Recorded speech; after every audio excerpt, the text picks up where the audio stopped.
পৰা আমি আপোনালোকৰ বাবে সম্প্ৰচাৰ কৰি আছোঁ প্ৰতিদিন। ছয়গাঁৱৰ ইতিবাচক নেতিবাচক বিভিন্ন খবৰে যেতিয়া শীৰ্ষত থাকে, আপোনালোকে দেখিছে বহু খবৰ ছয়গাঁৱৰ পৰা যায়, আৰু যোৱা 2 বছৰ ধৰি শীৰ্ষত থকা খবৰটো হৈছে, শীৰ্ষত থকা ব্যক্তিগৰাকী হৈছে ৰীমা দাস।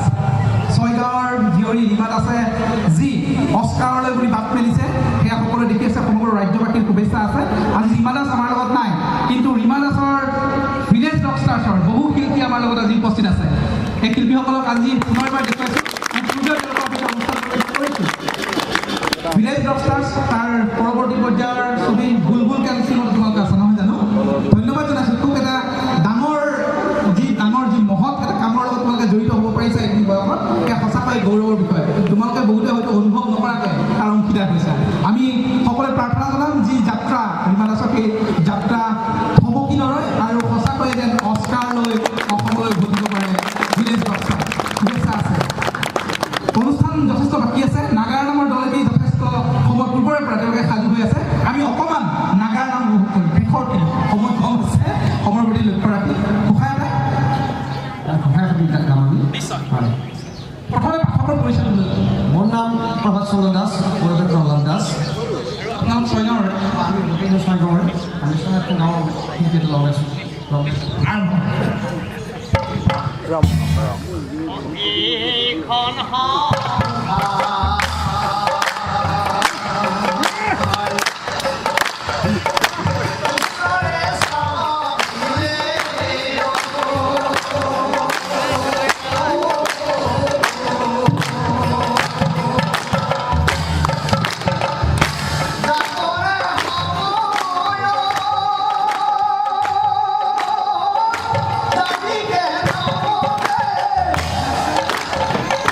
Come on.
এই